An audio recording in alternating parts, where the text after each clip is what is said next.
Well, there's one subject we're going to touch on today. We're going to do it very quickly, and then we're going to move on to some other teams, and we'll break it all down here on the latest on the fourth period, presented by CCM Hockey.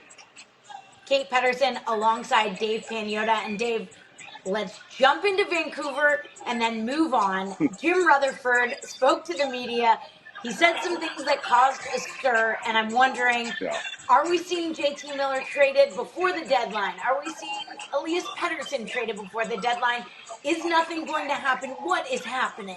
Well, hopefully this is the last interview that they need to do about this until something happens, because they're just not doing themselves any favors by revealing certain things in certain parts of negotiations publicly.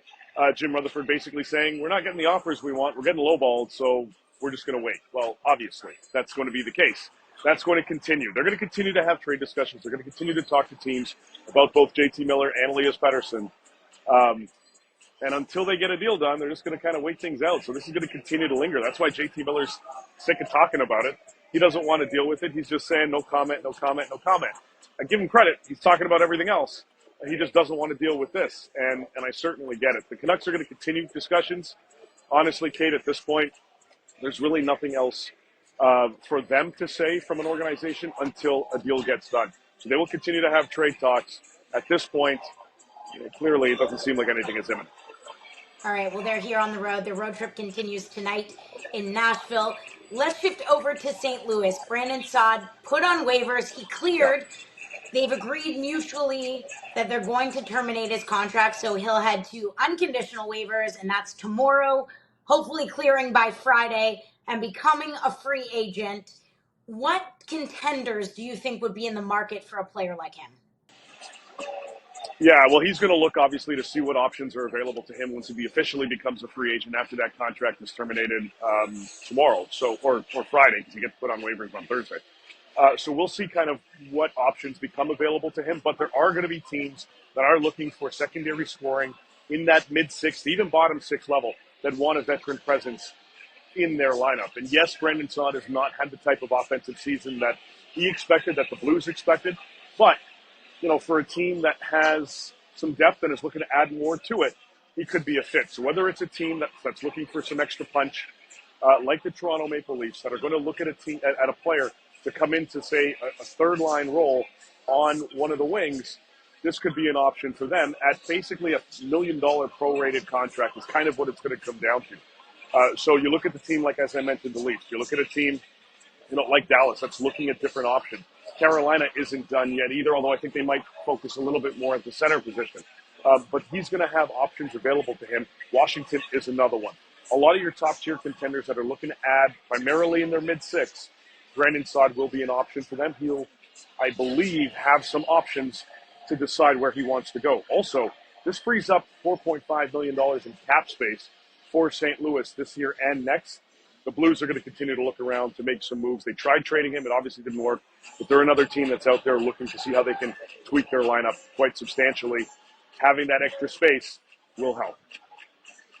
Well, a player in San Jose that we've talked about is Mikael Granlund being an option to trade. Now, they have had some conversations about a contract with him, but probably more likely that he's on the move. And some other names, Cody Ceci, Mario Ferraro. What do you think San Jose is going to do at this point?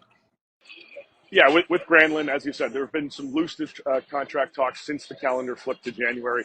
But at this point, I think the expectation is that San Jose is going to look to trade him and will continue to have conversations with other teams that are looking to bring in somebody at the center position who's also versatile and can play the left side. He brings you a few options. He's going to generate a lot of interest from contenders looking to upgrade their top six versus their mid-six. Somebody to go into that second-line position. I look at Dallas, Toronto, as we mentioned, as possibilities there too. So we'll see which teams kind of step up for Granlund, who has a decent cap hit. Remember, not just on him, but on anybody else, San Jose doesn't have any retention slots left. They've used all three of theirs. So you're either getting him at full pop or you have to bring in a third party.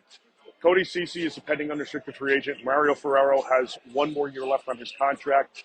Both have generated interest, which is why we've added them to our trade watch list. Ceci wants another run at a championship. He came close with Edmonton last season.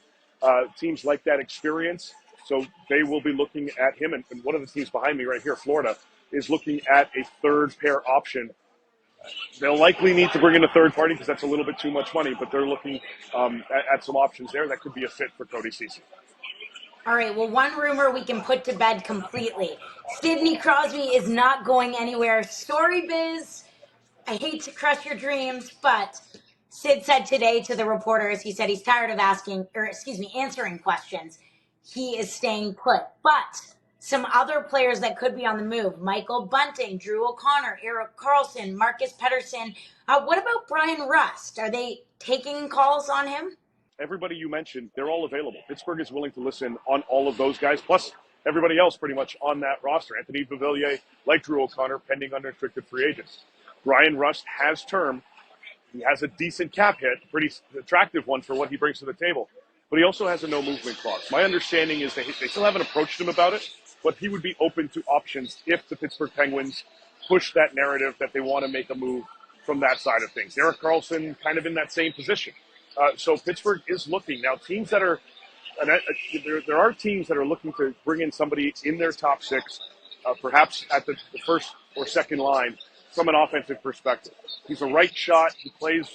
He can play very well with top tier athletes, as we've seen. He complements, guys like Gino and Sid very well. We're going to see kind of what options are available to them. But another team behind me who plays later today, we'll see Drew Doughty make his NHL debut. LA is looking for a right shot forward to help their power play and to help their offense overall. They've struggled quite a bit recently. That would take a lot of maneuvering because LA now with Drew back does not have any cap space.